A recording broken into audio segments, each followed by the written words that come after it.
এই পৃথিবীতে একজন পয়গম্বর জন্ম থেকেই জানতেন তিনি আল্লাহর নবী। তিনি হচ্ছেন এখনো মারা যান নাই, আল্লাহ পাক তাকে আসমানে তুলে নিয়েছেন, আবার তিনি আসবেন, দাজ্জালকে মোকাবেলা করবেন। সেই পয়গম্বরের নামটা কি বলেন? এই নবী ছাড়া কোন নবী জানতেন না আমি নবী হব, শিশুকালে কেউ জানতেন না এটা, কিন্তু তিনি জানতেন। কেন? তার পিতার কোনো পরিচয় ছিল না, তার বাবার কোনো পরিচয় ছিল না। ইন্না মাসালা ঈসা কামাসালি আদম, ঈসার দৃষ্টান্ত আদমের মতো, আদমের যেমন বাবার পরিচয় নাই, আল্লাহর পয়গম্বর ঈসার আল্লাহর কোনো বাবা, নিজের পিতার কোনো পরিচয় নাই। কিন্তু ঈসা আলাইহিস সালাম যখন মার গর্ভে যখন ছিলেন, আল্লাহর ফয়সালা, পিতৃহীন সন্তান আল্লাহ তাআলা মারিয়ামকে দান করলেন, স্বামী ছাড়া সন্তান দিয়ে দিলেন। অসম্ভবকে সম্ভব করার একমাত্র যোগ্যতা রাখেন তিনি কে? আসতে বলবেন না, তিনি কে? আল্লাহ তাআলা। সন্তান ডেলিভারি হয়ে গেল। অনেক লম্বা কথা ছিল, শর্ট করে নিয়ে আসলাম। মারিয়াম বিনতে ইমরানকে আল্লাহ তাআলা বলেন, ইন্নাল্লাহ আস্তাফাকি ওয়া তাহহারাকি, হে মারিয়াম, আমি তোমাকে নির্বাচিত করেছি, আমি তোমাকে নবীর মা বানাবো। তিনি বললেন, কেমন করে সম্ভব?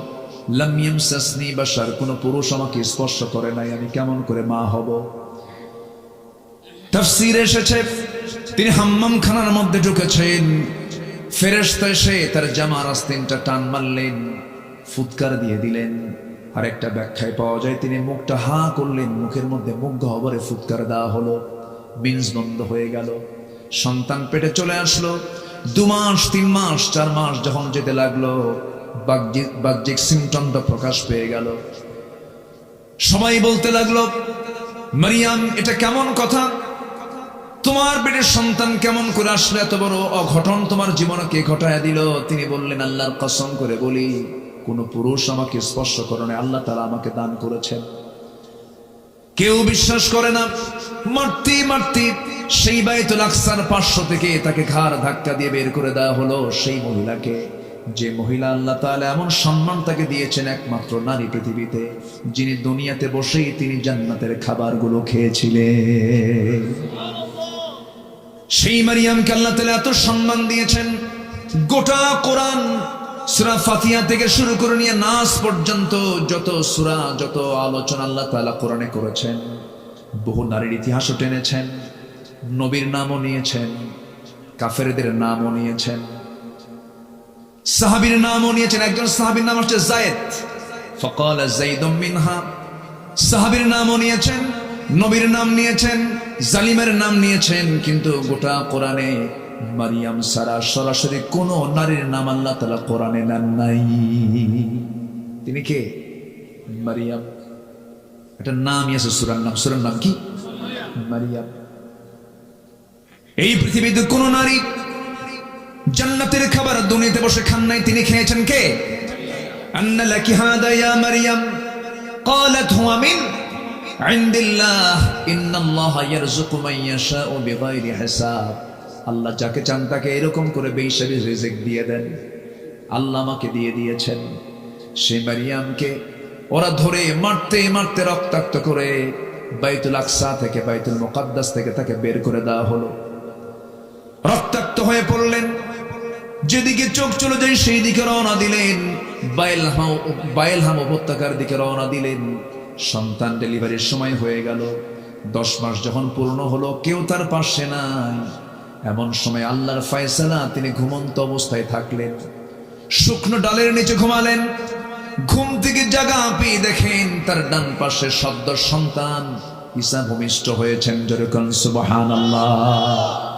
এই পৃথিবীতে 3 জন নারীর সন্তান ডেলিভারির সময় দুনিয়ার কোনো ধাত্রী প্রয়োজন হয় নাই।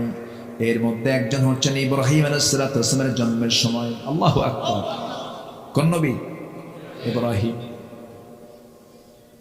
আরেকজন হলেন মারিয়াম বিনতে ইমরানের সন্তান ঈসা আলাইহিস সালামের জন্মের সময় দুনিয়ার কোনো ধাত্রী প্রয়োজন হয় নাই।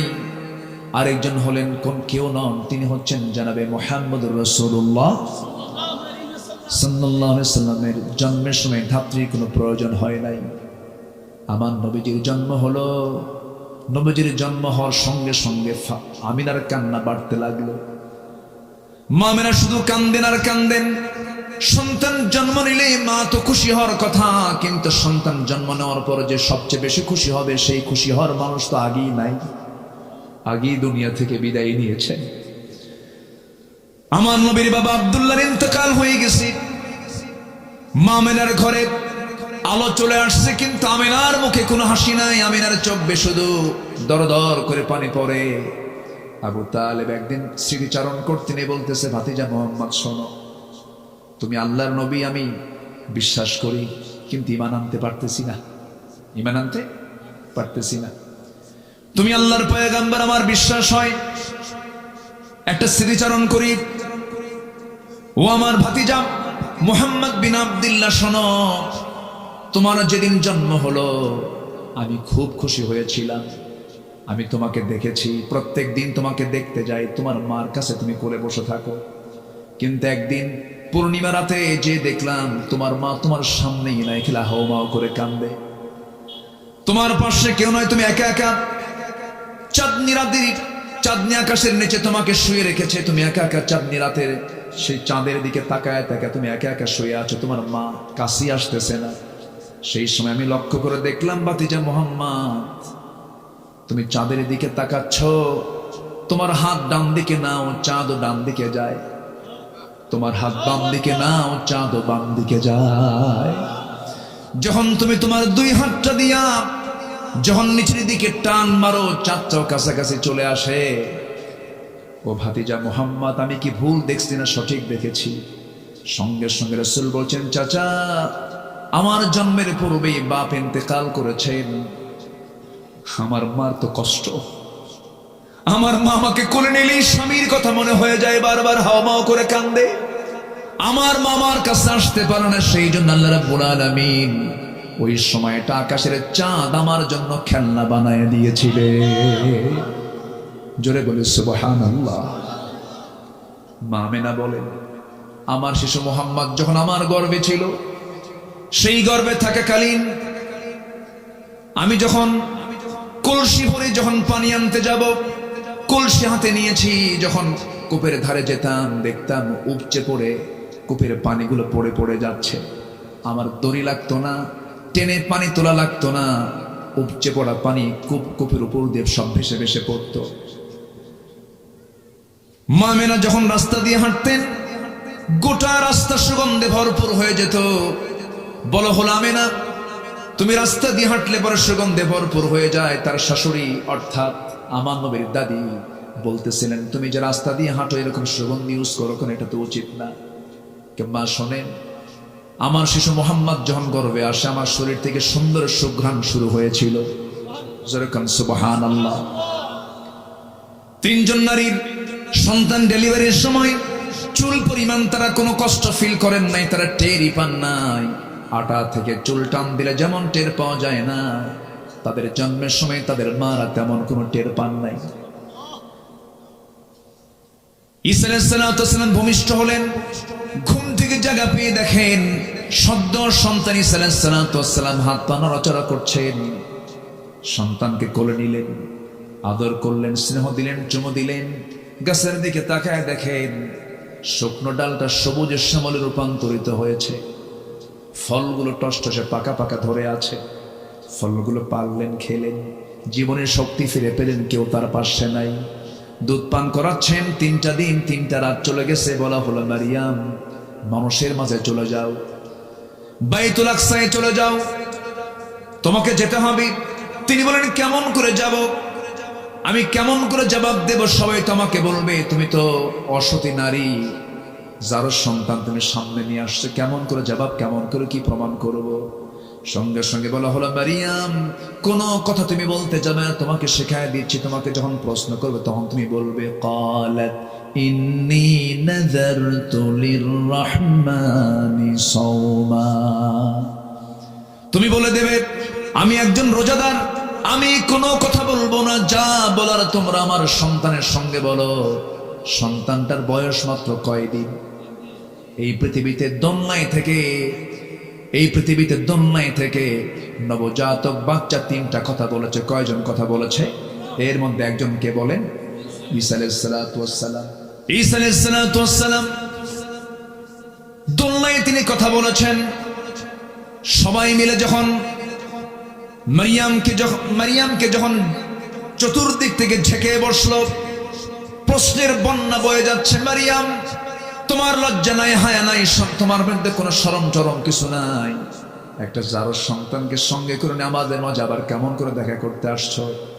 তিনি কোনো কথা বললেন না। তার ওই সময় রোজাটা ছিল। ক্বালাত ইন্নী নাযারতু লির-রাহমানি সাওমা, আমি রোজাদার। তার রোজা হলো কথা না বলা। তার রোজা হলো কি?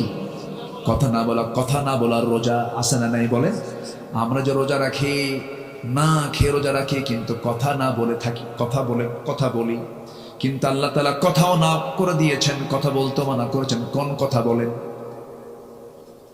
রোজা রেখে কি কথা বলতে মানা করেছেন?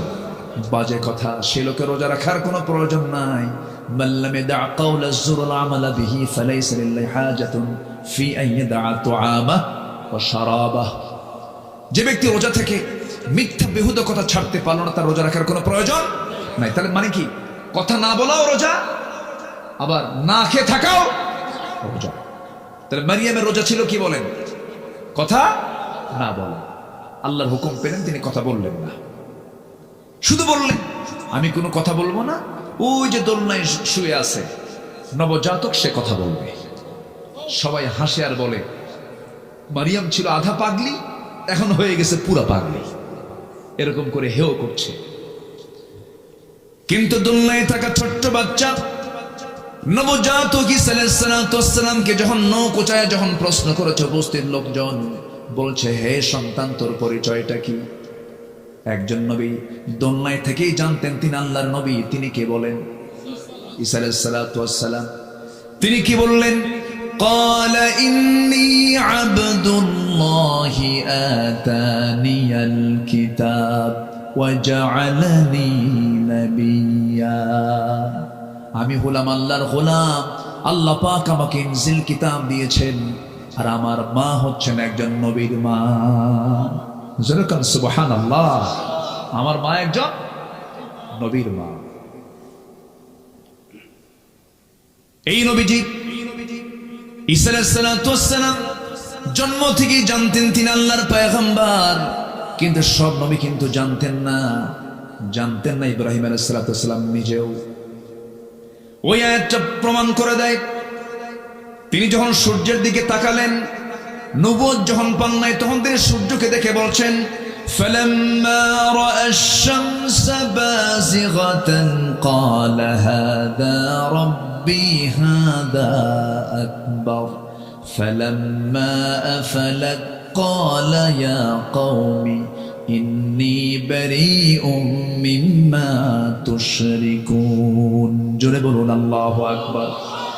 সূরাতুল আনআম আয়াত নম্বর ৭৮। যখন তিনি সূর্যকে দেখলেন, সূর্য দেখে বলেন এত বড় একটা সৃষ্টি, এটাই বুঝে আমার রব, এটাই তো সবচাইতে বড়। কিন্তু যখন এটা অস্তমিত হয়ে গেল, তখন তিনি বললেন না না, আমার রব তো অস্তমিত হওয়ার কথা নয়। আমি সম্পূর্ণ শিরক থেকে নিজেকে মুক্ত রাখলাম। জোরে বলি আল্লাহু আকবার। আমার ভাইয়েরা, অগ্নি পূজক কি বলে, একজন পত্তলিক পিতার সন্তান ছিলেন ইব্রাহিম আলাইহিস সালাম। সে নিজে মূর্তিগুলো বানাতো। সেই মূর্তিগুলো বানায় বাজারে বিক্রি করত। মূর্তি বানায় বাজারে বিক্রি করতো। রব বানাতো, আবার রব বাজারে বিক্রি হতো। মানে এমন রব নিজের হাতে বানায় আবার বাজারে বেচে দেয়। বাজারে কি করে? বেচে দেয়। সম্মানিত ভাইয়েরা, সেই পরিবারের সন্তানকে বলেন, সেই পরিবারের সন্তানকে তিনি কি বাপকে ফলো করেছেন? ইসলামকে ফলো করতে গেলে প্রথম বাধা আসবে পরিবার থেকে। প্রথম বাধা আসবে কিসের থেকে বলেন? তার প্রমাণ হচ্ছেন ইব্রাহিম আলাইহিস সালাম। তিনি তাওহীদ যখন পেলেন, নবুয়ত যখন পেলেন, বাপকে বলে ফেলেন আব্বা আপনার তো এগুলো ভুল।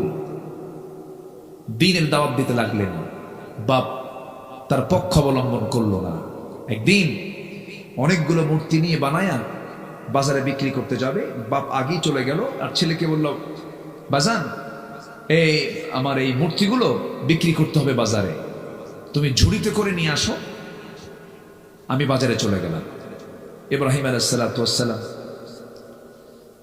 এই মূর্তিগুলো দেখিয়ে গেছে, তার মেজাজ খারাপ হয়ে করলেন কি, সবগুলোর মাথা একটা করে ভাঙলেন।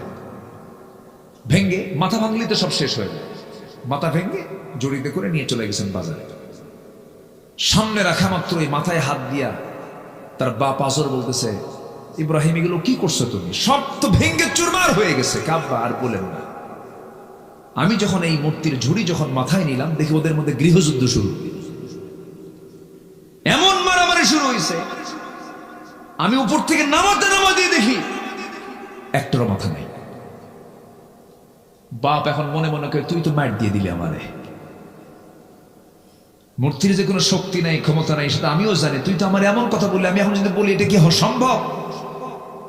কোনদিন তারা কি মারামারি করতে পারে? ওদের কি গায়ে শক্তি আছে? তুই তো জবাব দিয়ে দিবি, মনে মনে বলতেছে। আর কিচ্ছু বললো না। এমন মার দিছে সন্তান, কোনো জবাব নাই বাবার মুখে। আল্লাহু আকবার বলেন। মূর্তি পুজো করে ছেলে ইব্রাহিম মূর্তি ভাঙ্গে, আর ইব্রাহিমের সন্তানরা আজকে মূর্তি গড়ে। ঠিক কিনা? মূর্তি গড়ে। আমার রাসূল তিনি একদিন বলেছেন, একটা বর্ণনায় আসছে, হাদিসে আসছে, বুইসতু কাসরাতিল আসনাম, আমি পৃথিবীতে আবির্ভূত হয়েছি মূর্তিগুলোকে ভাঙ্গার জন্য। তাই এই পৃথিবীতে প্রথম মূর্তি ভাঙ্গার মামলা খেয়েছেন কোন নবী বলেন? বলেন কে? ইব্রাহিম আলাইহিস সালাতু ওয়াস সালাম। এখন এর মানে কি আমি আপনাদেরকে বলবো যত মন্দির আছে সব ভেঙে শেষ করেন? এরকম কিছু নাকি? আমার নবীজি মক্কায় যতদিন ছিলেন, কাবা শরীফের ভিতরে ছিল 360টা মূর্তি। কতগুলো বলেন? তিনি কি মক্কায় থাকতে ওগুলো সরাতে পেরেছিলেন? সামনে রেখেই নামাজ পড়তে বাধ্য হয়েছেন। কেন জানেন? তখন মক্কার সিটি মেয়র ছিল বিনা ভোটে নির্বাচিত আবু জেহেল। কি ভোটে? কি কথা বোঝা যায়? তাহলে আবু জেহেল কি ভোটে?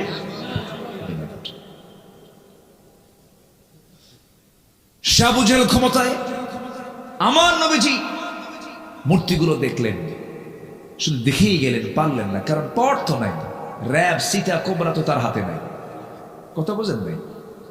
আমার নবীজি একদিন মনে মনে ভাবলেন যে আমি একটু ভিতরে যাব, কাবার ভিতরে যাব, কিন্তু কাবার চাবিটা ওসমান বিন তালহার হাতে। ওসমান বিন তালহার হাতে। আমার নবী কিন্তু ছোটখাটো পরিবারের সদস্য ছিলেন না। কাবা শরীফ ভাঙতে আসছিল সম্রাট আব্রাহা, সূরাতুল ফিলের ঘটনা ভাঙতে আসছিল। সেই সময় আমার নবীর দাদা আব্দুল মুত্তালিবের 300 উট অপহরণ করে নিয়ে যায়। 300 উট যার দাদার থাকে, এত ফকির মানুষ, তাই না? ফকির মানুষ মানে অনেকগুলো উট আছে, এর মধ্যে 300 উট নিয়ে গেছে, আরো আছে। 300 উট অপহরণ করে নিয়ে যায়। সেই সময় সম্রাট আব্রাহা এসে, তার লোকজন এসে বলে আব্দুল মুত্তালিবকে, তুমি তো লিডার, তো তোমাদের ঘর তো ভাঙতে আসতেছে সম্রাট আব্রাহা, তো তোমার চিন্তা কি? আমার কোনো চিন্তা নাই এই ঘর নিয়ে। কি চিন্তা তোমার? আমার উট নিয়ে চিন্তা। কেন? ঘরের মালিক তো আমি না, আমি হলাম উটের মালিক। উট ফেরত দে, যার ঘর তিনি হেফাজত করবেন। আল্লাহু আকবার বলেন। কার দাদা কয়? কার দাদা? আমার নবীর দাদা। কথার লোড কত দেখেন। তার নাতি হচ্ছেন মুহাম্মদ সাল্লাল্লাহু আলাইহি ওয়াসাল্লাম। সম্মানিত ভাইয়েরা, কথা তো অনেক, এমন ইতিহাস আমাকে আজকে ধরে দিয়েছে, বহু কথা। কয়টা বলে? 3 দিন আমার হলে ভালো হতো। কথা বলছেন নাই? কোন দিক থেকে কোন দিক ধরে কোন দিক দিয়ে শেষ করি? বহু কথা। কষ্ট পাচ্ছেন না তো আপনারা? বলি আলহামদুলিল্লাহ।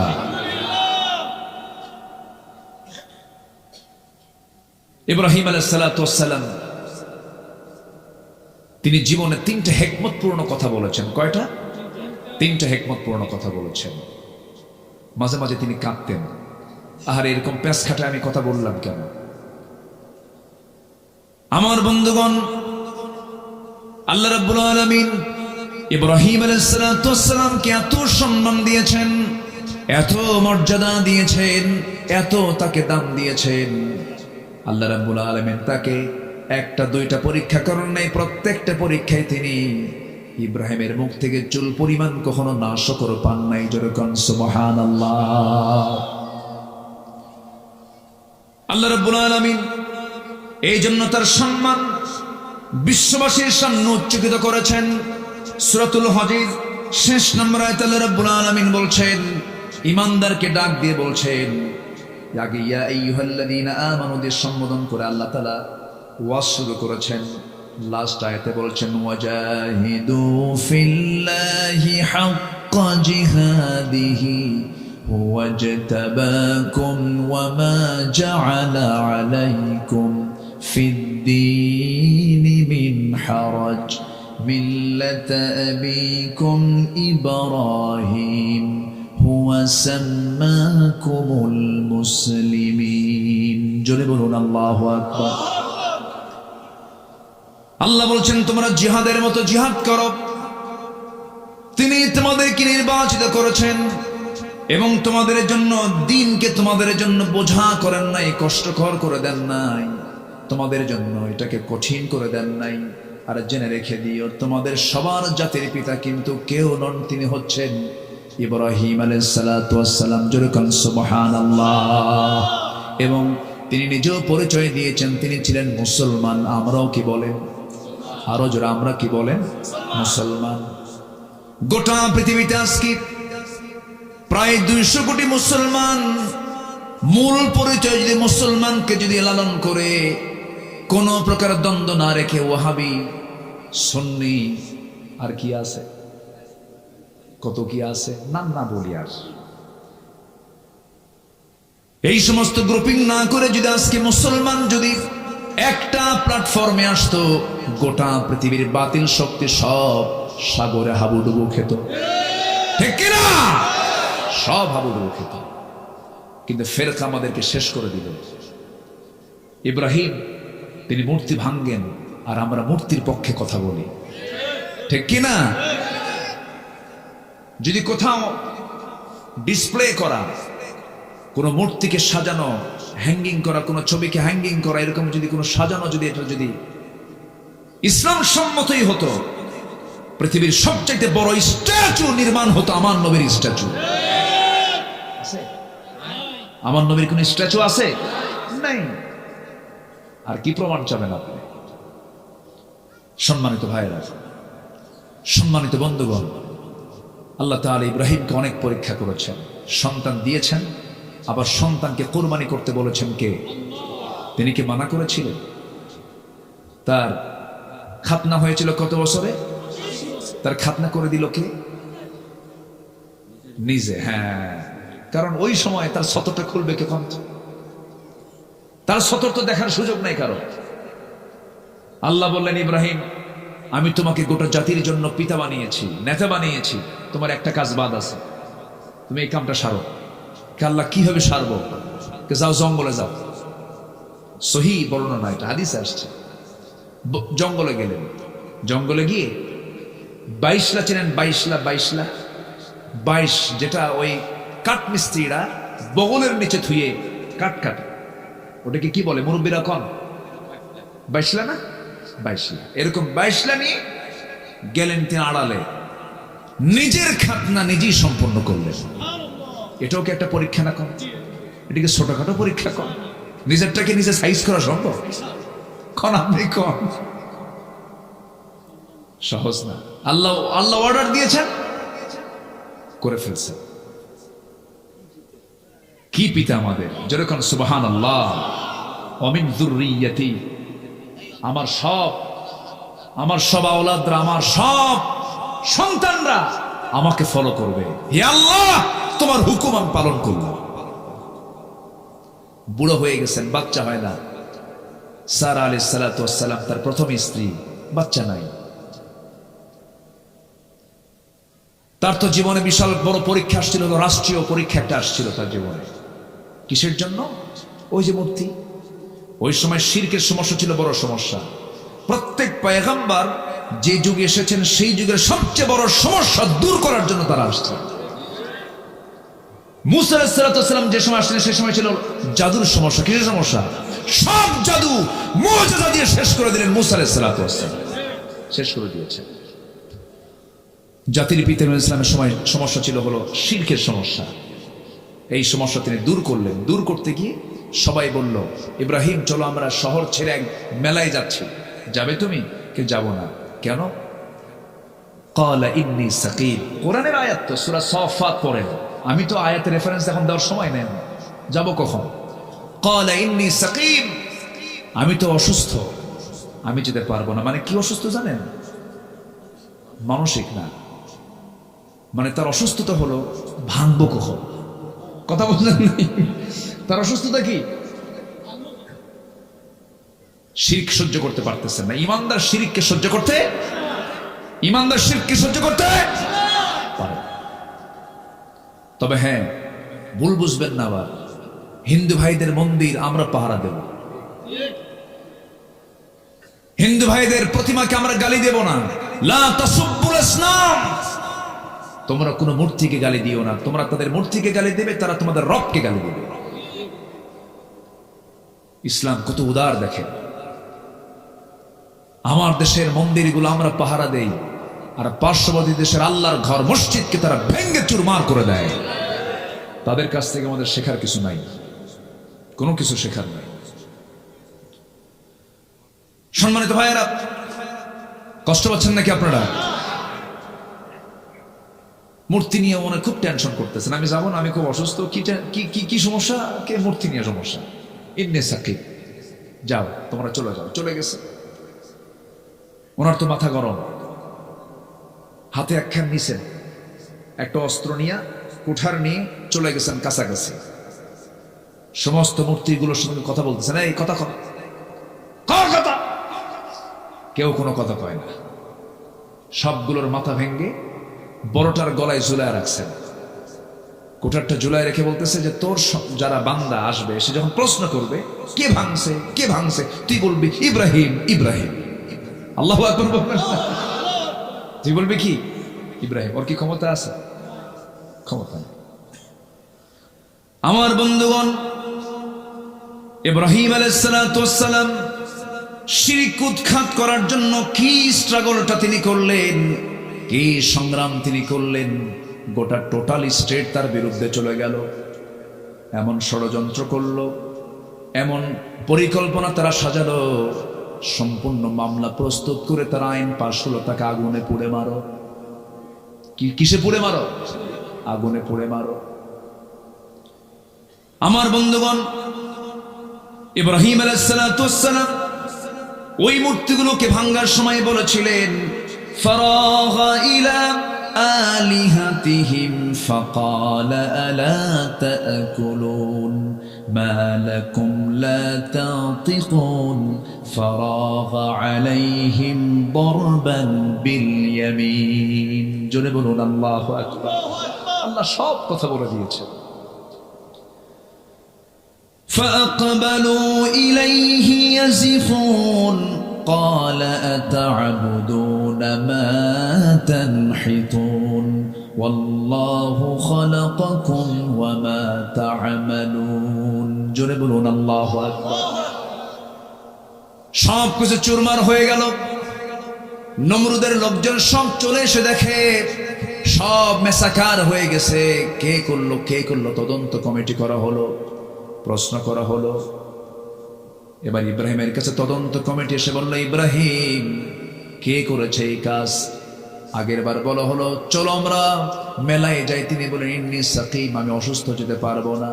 এবার বলা হলো মূর্তিগুলো ভাঙছে কে বলো, তিনি বললেন কে ভাঙছে মূর্তিকে জিজ্ঞেস কর। আল্লাহু আকবার বলবেন। এই উত্তরে দাওয়াত আছে না নাই? এই উত্তরের মধ্যে দাওয়াত আছে না নাই? নবীরে কি বেশি কথা বলতেন? কম কথা, কিন্তু সেই কথার মধ্যে থাকতো হাজারো কথা। জ্ঞানী মানুষ বেশি কথা বলে না, একটা লাইন বলে হাজার লাইন এক লাইনের মধ্যে ঢুকে থাকে।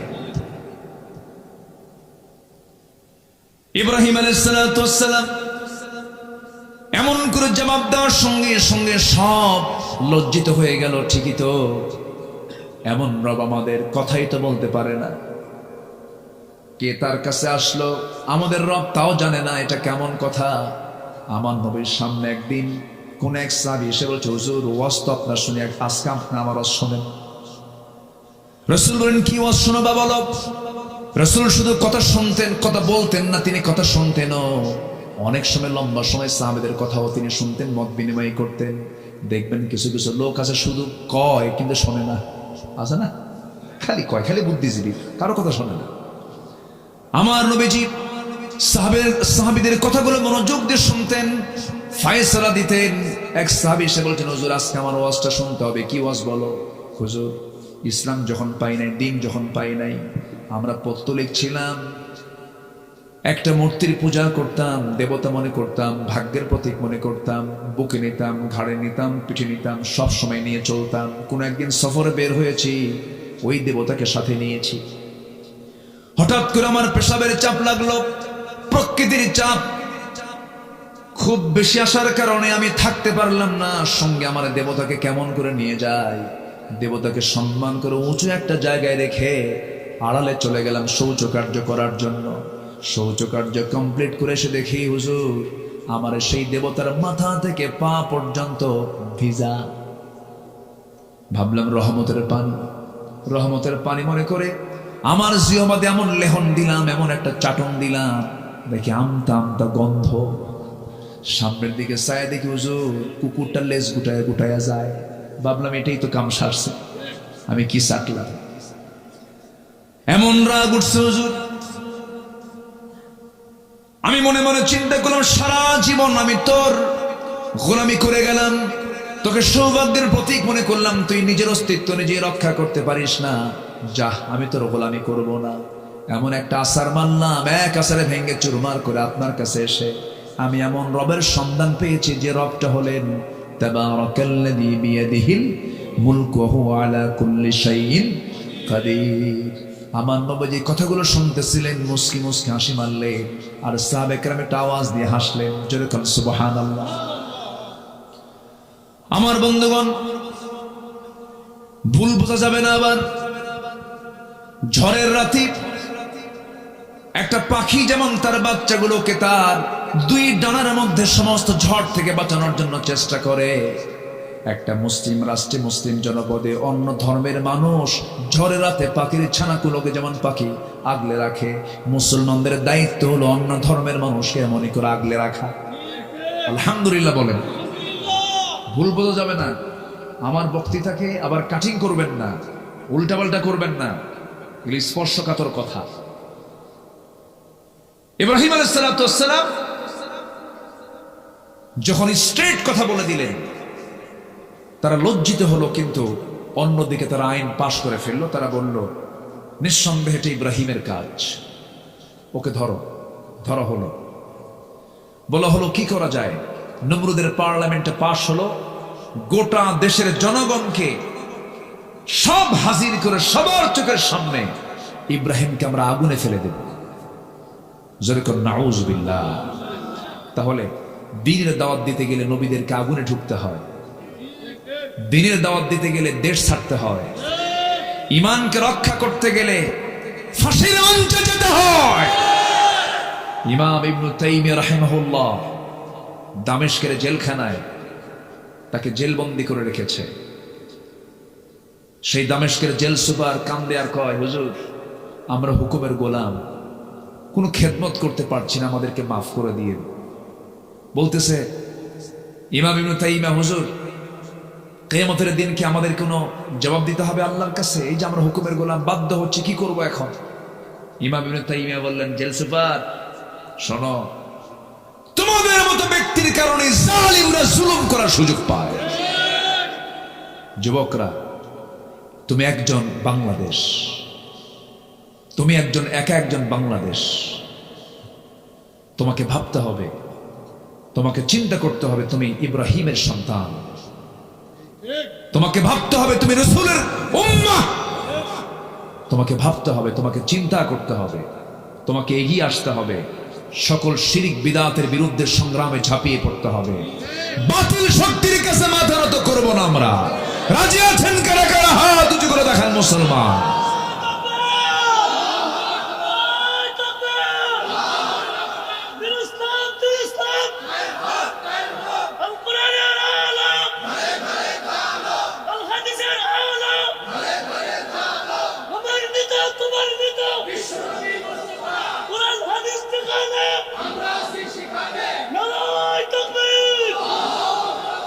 আল্লাহ কবুল করুন, জোরে বলি আমিন। বিবাহ পূর্ব কোন রিলেশন করবা না, আকাম কুকাম করবা না, লস প্রজেক্ট এগুলো যা করবা সুরিয়ার ফিতেওয়ালার লাভ, সব লস, এগুলো করতে যাবা না।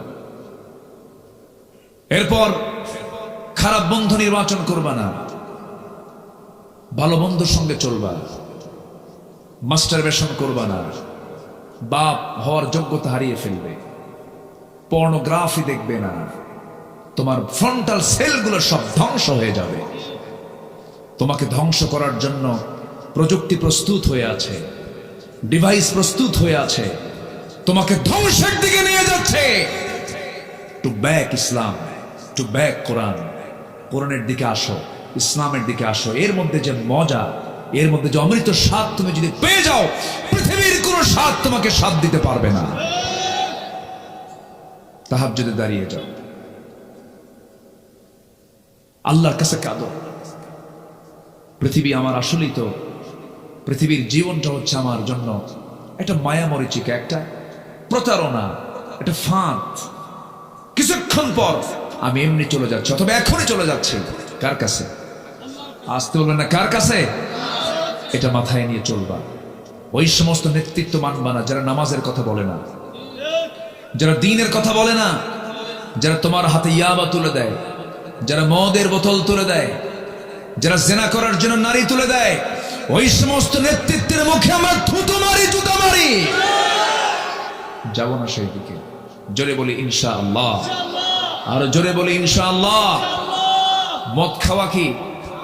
আরো জোরে। আজকে পৃথিবীতে বড় বড় যে বিজনেস গুলো চলে, অবৈধ বিজনেস, মাদক বিক্রি হয় বছরে বিশ্বে $1600 বিলিয়ন। পতিতাবৃত্তির বাণিজ্য চলে বিশ্বব্যাপী $400 বিলিয়ন। জুয়ার বাণিজ্য চলে বিশ্বব্যাপী $700 billion. Computer games, free fire, PUBG, এগুলো মিলে চলে $54 বিলিয়ন। সবগুলো মিলে এই মদ, এই জুয়া, এই পতিতা, এই গেমস, এগুলো সবগুলো মিলে $2685 বিলিয়ন বৈশ্বিক বাণিজ্য হয় বছরে। আমার দেশেও মদ বিক্রেতা আছে না নাই? যারা এই সমস্ত আকাম কুকামের সঙ্গে জড়িত, তারা কি কখনো এই দেশে ইসলাম চাবে? আসতে বলুন না, চাবে? আপনি কি চান না? আপনি কি চান না? যারা চায় না তারা কি আপনাকে দাওয়াত দিয়ে খাওয়াবে? দাওয়াত দিয়ে খাওয়াবে? যারা বোতল না খাইলে হুঁশ থাকে না, ওরা আপনাকে কখনো বন্ধু মনে করে না। ওদেরকে আমরাও বন্ধু মনে করি না, ওদেরকে আমরাও বন্ধু মনে করি না। মদ খেলে তাল না মাতাল? আজ থেকে তাল না মাতাল? মাতাল। হুঁশ থাকে না তো। মদের ফলাফল হলো মদ্যপান যে করবে, সে তার নিজের মেয়ে আর নিজের বউকে সে পার্থক্য করতে পারবে না। মদ আছে যেখানে, জেনা আছে সেখানে, জেনা আছে যেখানে, খুন আছে সেখানে। আল খামরু উম্মুল খাবাইস। মদ হলো সমস্ত পাপের মা। সমস্ত পাপের কি মা? কোন এক আল্লাহওয়ালা, কোন এক আল্লাহওয়ালা, তিনি এক নগরে বসবাস করতেন। সেই নগরে এক পতিতার বসবাস ছিল। পতিতা ভাবলো জীবনে বহু না পুরুষের জীবন নষ্ট করেছি, এই ওলিকে ধরবো। ফুসলায় থেকে ঘরের মধ্যে তুলছে, তুলে বলতেছে, শোনো, আমি হলাম এই নগরের একজন পতিতা, তুমি হচ্ছে এই নগরের, তুমি আল্লাহর ওলি। আমি তোমাকে ফুসলায় তুলেছি, তোমার সামনে 3টা পথ খোলা আছে। এই 3টে পদের যে কোনো পথ তোমার বেছে নিতে হবে, নচেত এমন চিল্লানি দেব নগরবাসী এসে তোমার ইজ্জত সব নষ্ট করে ফেলবে, তোমার সব চলে যাবে। কি 3টা পথ বলো? নাম্বার 1 হলো, এই যে মদের বোতল তোমাকে দিলাম, এই মদ তোমাকে খেতে হবে। অথবা নাম্বার 2 হলো, আমার সঙ্গে তোমার জেনা করতে হবে। নাম্বার 3 হলো এই যে শিশুটার সামনে বসে আছে তাকে খুন করতে হবে। আল্লাহওয়ালা মনে মনে চিন্তা করে খুন তো কোনো ক্রমে সম্ভব নয়, খুন তো বড় গুনার নাম, জিনা তো সম্ভবই নয়, জিনা করলে পরে ঈমান থাকে না। মদের বোতলের দিকে তাকায় মনে মনে চিন্তা করে মদের বোতল হারাম, কিন্তু এক ঢোক মেরে দেই নচেত তোমার বাঁচার কোনো উপায় নাই। মদটাকে ছোট গুনাহ মনে করে মদের বোতল থেকে এক ঢোক যখন মেরে দিয়েছে মাতাল হয়ে গেছে। মাতাল হলে পরে জেনাটা কঠিন না সহজ, খুনটা কঠিন না সহজ, খুনটাও সহজ হয়ে গেল। ওই আল্লাহর ওলির দ্বারা মদপানের মধ্য দিয়ে জেনা হয়ে গেছে, খুন হয়ে গেছে। আমার বন্ধুগণ, আজকে এই মাদক দ্রব্য আমার দেশে কঠিন না সহজ? আজ তো বলেন কঠিন না সহজ? যুব সমাজের ঈমানকে নষ্ট করার জন্য বড় একটা হাতিয়ার হলো মাদক। এই মাদককে আজকে অ্যাভেলেবেল করে দেওয়া হয়েছে। এই সমস্ত বিষয়ের দিকে যুবকরা একটু খেয়াল রাখবা। অসৎসঙ্গ তৈরি করবে না। ভেবে নেবে তুমি যাকে বন্ধু বানাচ্ছ তুমি তার সঙ্গে জান্নাতের সময় কাটাবা। যেরকম সুবহানাল্লাহ, যাকে তুমি বন্ধু বানাচ্ছ তুমি তাকেও জান্নাতে তুমি তোমার বন্ধু বানায় নিবা। কারণ মান তাশাব্বাহা বিকওমিন ফাহুয়া মিনহুম, দুনিয়াতে যার সঙ্গে যার মুশাব্বা থাকবে তার সঙ্গে হাসর নাসর হয়ে যাবে। দুনিয়াতে একটা ভালো বন্ধু থাকো বিশাল বড় একটা পুরস্কার, বিশাল বড় একটা ভাগ্যের ব্যাপার। ভালো বন্ধুটা এমন কাজে লাগবে যে কিয়ামতের দিনও কাজে লাগবে। যে বান্দাকে আল্লাহ জান্নাত দিবেন সেই বান্দাকে আল্লাহ ডাক দিয়ে বলবেন, বান্দা তুই তো জান্নাত পেলে, তোর কি বন্ধু বান্ধব নেহে আছে? শুধু তোকে জান্নাত দেব না, তোর বন্ধু বান্ধবকে জান্নাত দেব, তাদেরকে সহ জান্নাতে নিয়ে যা। গাঁজাখোর বন্ধু না কিন্তু। আবার কথা কি বোঝা যায়? আমি আর একটু কথা বলি, কোন আপত্তি নাই তো?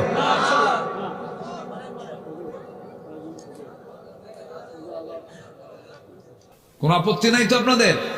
বলি আলহামদুলিল্লাহ। একটু থাকেন। জি, ইব্রাহিম আলাইহিস সালাম ফজর পড়ে যাবেন, দেখছো কি সাহসে বাবা। তো ঠিক আছে, ফজর পর্যন্ত আপনারা থাকেন, আমি যাই।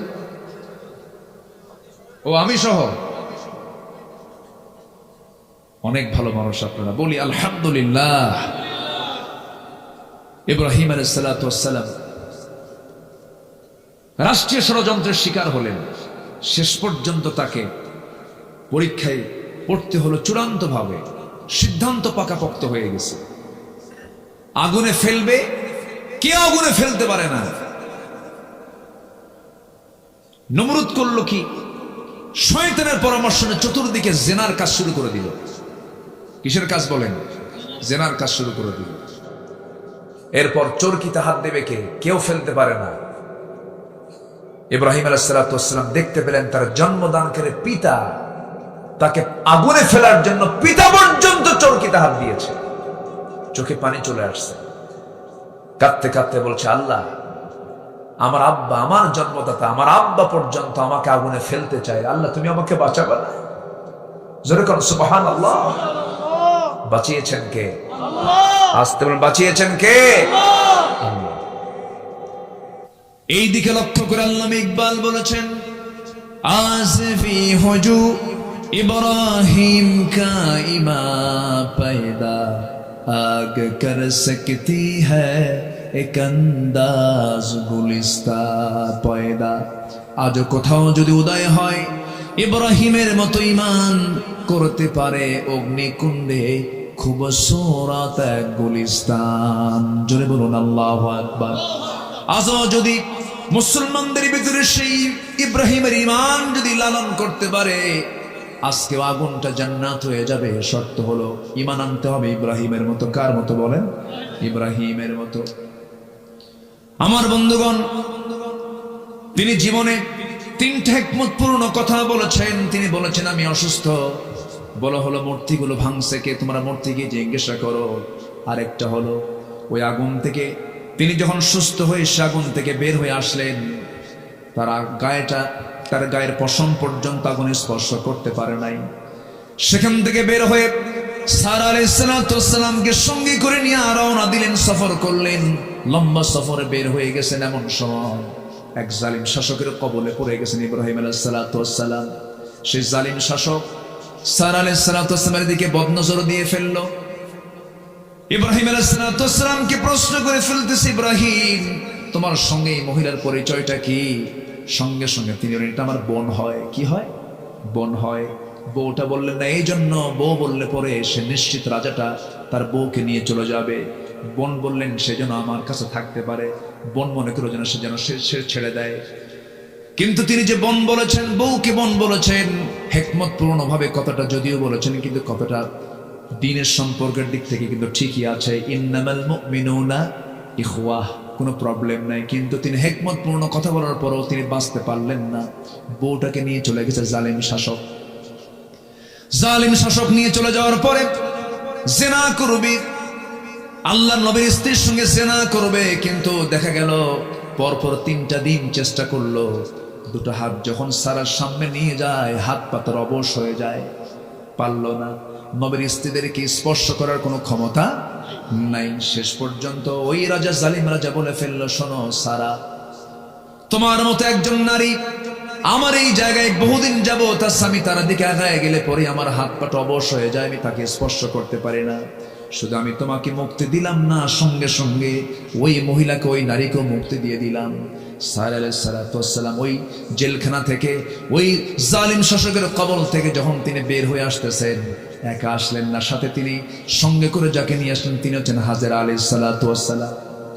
হাজেরা সালামকে সাথে করে নিয়ে চলে আসলেন, নবীর সামনে দিয়ে দিলেন, হে আমার স্বামী, এই মহিলাটা ওই দরবারেই ছিল, কিন্তু এই নারীকে জালিম শাসক তাকে স্পর্শ করতে পারে নাই, তাকে বিয়ে করে নিলেন। ইব্রাহিম আলাইহিস সালাতু ওয়াস সালাম তাকে বিয়ে করে নিলেন। আল্লাহ তাআলা হাজেরার গর্ভে সন্তান যিনি দিয়েছেন, সন্তান যাকে দিয়েছেন সেই সন্তানটার নাম কি বলেন? ইসমাঈল আলাইহিস সালাতু ওয়াস সালাম। وَإِذْ يَرْفَعُ إِبْرَاهِيمُ الْقَوَاعِدَ مِنَ الْبَيْتِ وَإِسْمَاعِيلُ رَبَّنَا تَقَبَّلْ مِنَّا إِنَّكَ أَنْتَ السَّمِيعُ الْعَلِيمُ। সন্তান ভূমিষ্ঠ হলো কোথায়? সন্তান ভূমিষ্ঠ হলো কাবার সামনে। জোরে কোন আল্লাহু আকবার। জমজম কুবরের ধারেই তার জন্ম হয়ে গেল। হাজেরাকে বিয়ে করলেন, সন্তান পেটে চলে আসলো বুড়া বয়সে। কি বয়সে? বুড়া বয়সে সন্তান চলে আসলো। আল্লাহ তাআলা তাকে কি পরীক্ষাগুলো করেছেন দেখেন। পারিবারিক পরীক্ষাও তাকে করা হয়েছে, রাষ্ট্রীয় পরীক্ষাও তাকে করা হয়েছে। শেষ পর্যন্ত সন্তানটা যখন পেটে আসলো, বলা হলো, ইব্রাহিম তোমার হাজেরাকে ওই জায়গায় থুয়ে আসো। থুয়ে আসলেন সাফা মারওয়ার মাঝে, দৌড়াদৌড়ি করলেন, পানি নাই, পানির জন্য ছটফট করছেন। হাজেরা বলছেন, আমার স্বামী আপনি আমাকে এখানে রেখে যাচ্ছেন, কেউ তো নাই এই জায়গায়। আল্লাহর নির্দেশ, আল্লাহর যদি নির্দেশ থাকে আমার কোনো কথা নেই, আপনি চলে যান, আল্লাহ আমাকে বাঁচাবেন। জোরে বলুন সুবহানাল্লাহ। আল্লাহ তাআলা হাজেরাকে এত সম্মান দিয়েছেন যে হাজেরার দৌড়টা পর্যন্ত মডেল বানায়া দিয়েছেন। সব হাজেরার মডেল ফলো করে। আল্লাহর নাম ভুলেন নাই। সাফা থেকে শুরু করলেন মারওয়া, মারওয়া থেকে শুরু করলেন সাফা। 7 বার তিনি চক্কর দিলেন। মাঝখানে একটা জায়গায় যে একটু দৌড় মেরেছেন, সেই দৌড়টাও হাজিরা মারে। জোরে করে আল্লাহু আকবার। মারে না, মারে না, দৌড়টা মারে, সাইটা করে। ইন্নাস সাফা ওয়াল মারওয়াতা মিন শাআইরিল্লাহ। জোরে বলুন আল্লাহু আকবার। আমার বন্ধুগণ, হাজেরা আলাইহিস সালাতু ওয়াস সালামের গর্ভ থেকে সন্তান ভূমিষ্ঠ হয়ে গেল, ইসমাইলের জন্ম হয়ে গেল। বয়সটা যখন মোটামুটি পছন্দের মতো বয়স, 7 থেকে 8 বছর যখন বয়স হয়ে গেল, আল্লাহ বলছেন, ইব্রাহিম কোনো উপায় না, আরেকটা পরীক্ষা। ইন্নী আরা ফিল মানামি আন্নী আযবাহুক। আমার কলিজার টুকরা ইসমাইল, স্বপ্নে দেখলাম আমি তোরে জবাই করি। ইয়া আবাতি ফাআল মা তু'মারু সাতাজিদুনি ইনশাআল্লাহু মিনাস সাবিরিন। আব্বা, আপনি যা দেখতে পেয়েছেন স্বপ্নে, আপনি তা বাস্তব করেন। আপনার সন্তান কিন্তু ধৈর্যহীন নয়, ধৈর্যশীল। তরবারির নিচে আমার গলাটা আমি আপনি দিয়ে দেবো। জোরে কান সুবহানাল্লাহ, জোরে কান সুবহানাল্লাহ। আল্লাহ কুরবানি কবুল করে নিলেন। আল্লাহ তার মনের খবরটা তিনি বুঝতে পারলেন, ইব্রাহিম আমাকে সবচেয়ে বেশি ভালোবাসে।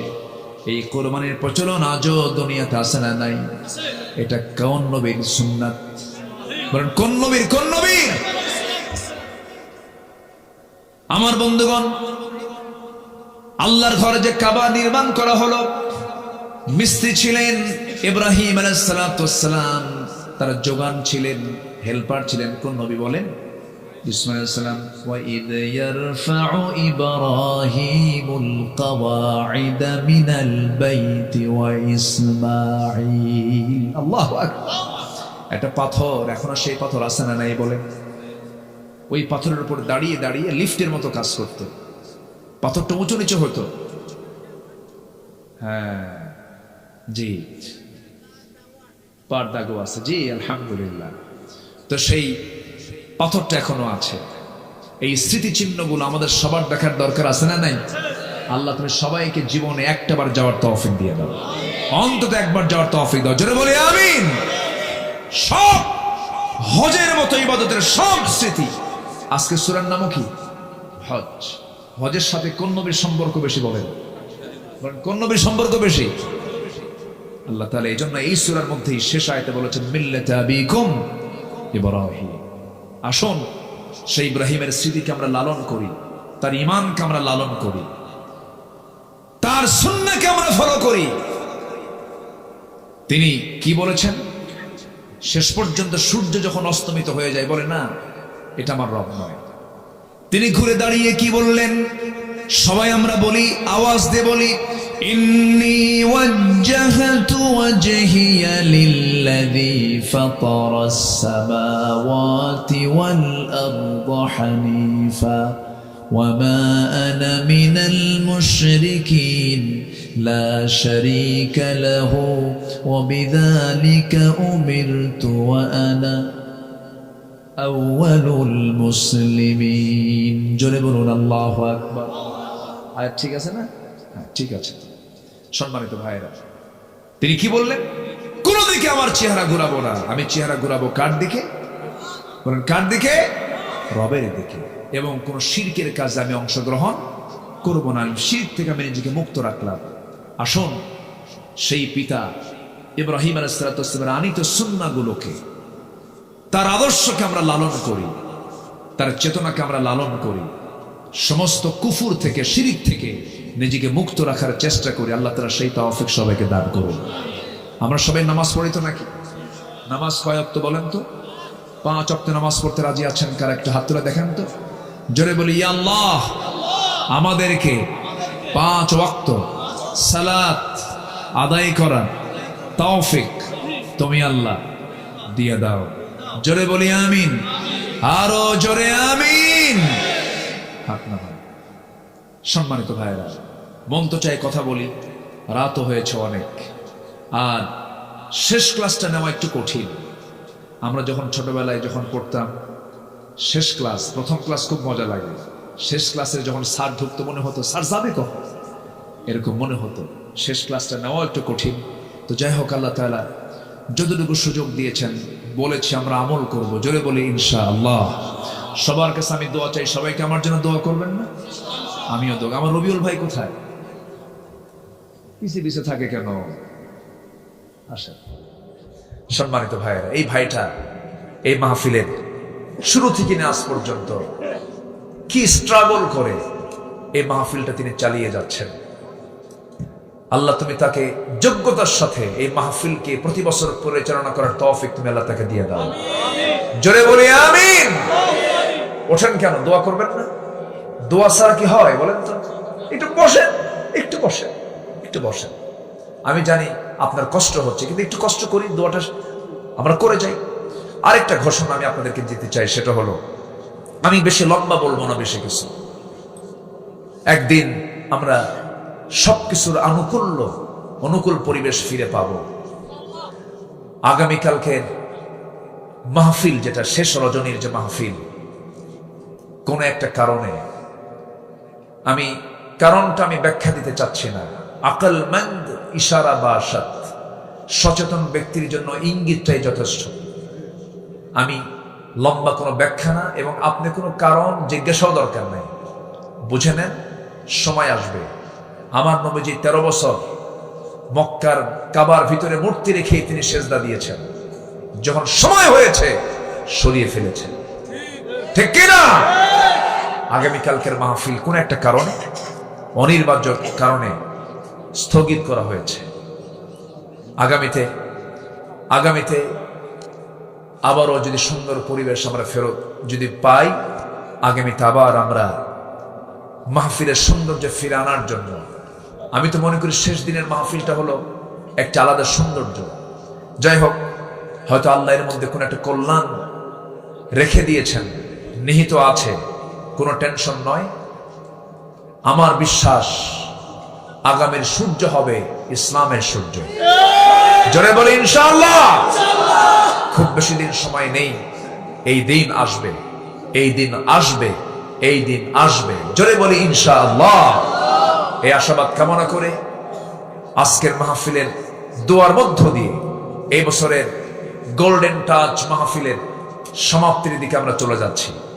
আমরা যে যেখানে আছি সবাই আমরা বসে চাইবো কার কাছে? পিতা মাতা, আত্মীয় স্বজন, আকরিবা, আশপাশের যত মাইয়াত শুয়ে আছেন সবার জন্য আমরা দোয়া করব। আসলে আমরা সোজা এখন দোয়ার দিকে যাচ্ছি, যে আমরা সবাই বলে সুবহানাকা আল্লাহুম্মা ওয়া বিহামদিকা আশহাদু আল্লা ইলাহা ইল্লা আনতা আস্তাগফিরুকা ওয়া আতুবু ইলাইকা।